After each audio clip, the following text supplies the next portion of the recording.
Hello and welcome, family, to Truth Sets Free. As the sun sets and a spirit of peace descends, we welcome the blessed Sabbath. It's a time to rest, to reflect, and to lift our voices in gratitude. And what better way to begin than with song? Welcome to Hymn Friday. So, if you haven't already, go and grab your hymn book. It's time to open our hearts, learn the stories behind these songs, and lift our voices as one family, welcoming the Sabbath with joy.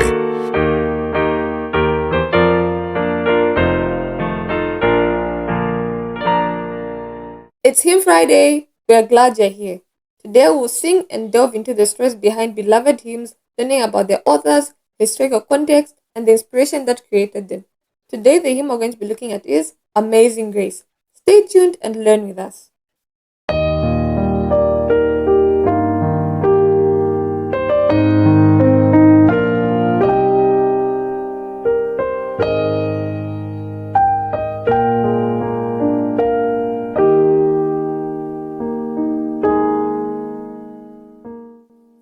Amazing Grace is easily one of the most recognizable hymns in the English-speaking world.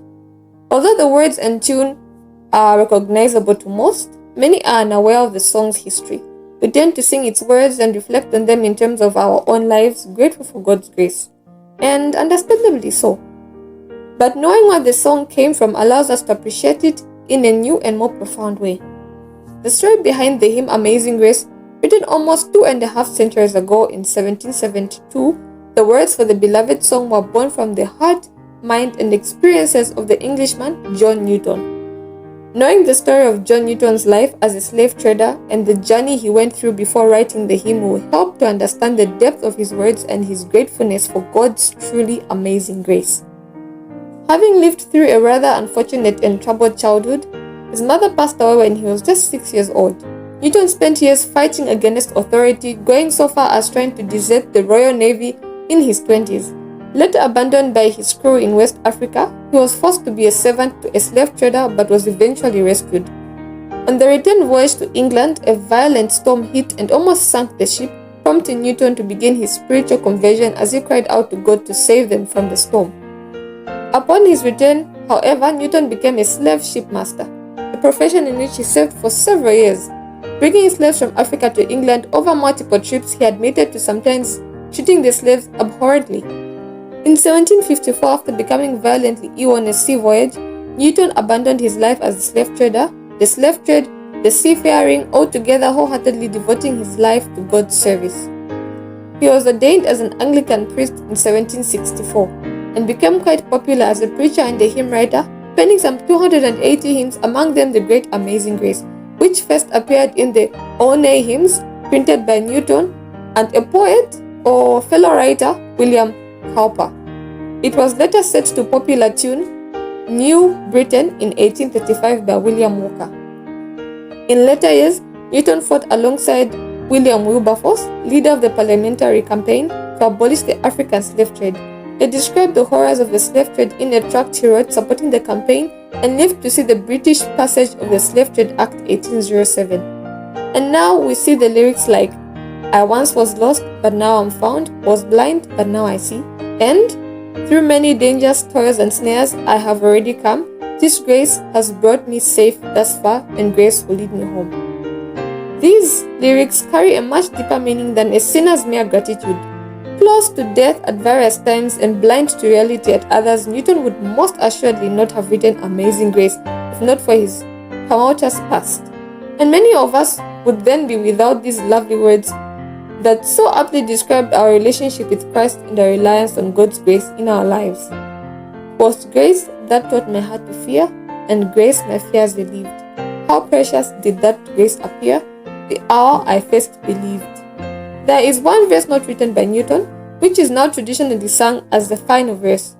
When we've been there 10,000 years, bright shining as the sun, we've no less days to sing God's praise than when we first began.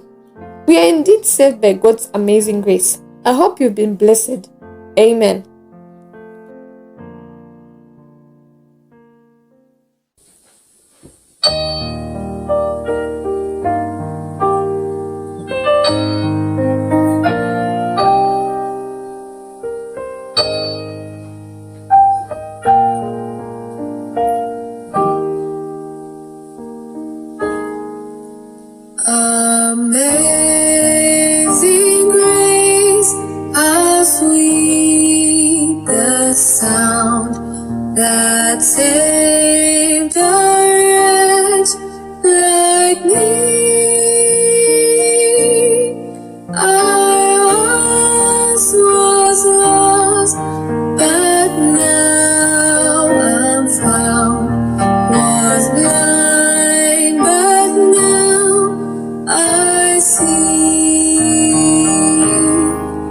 Was grace that taught my heart to fear, and grace my fears relieved. How precious did that grace appear the hour I first believed. The Lord has brought this good to me.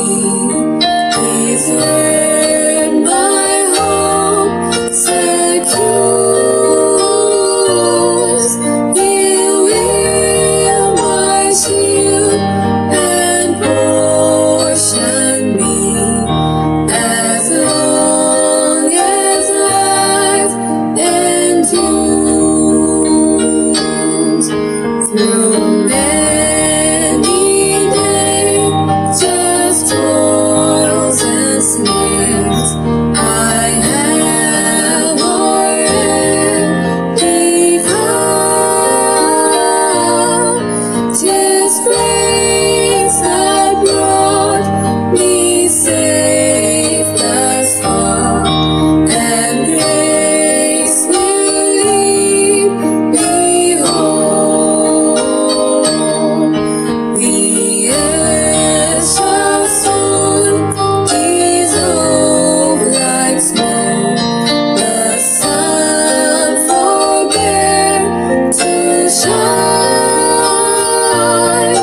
but God who called me here below will be forever mine. When we've been there 10,000 years, bright shining as the sun, with no less days to sing God's praise.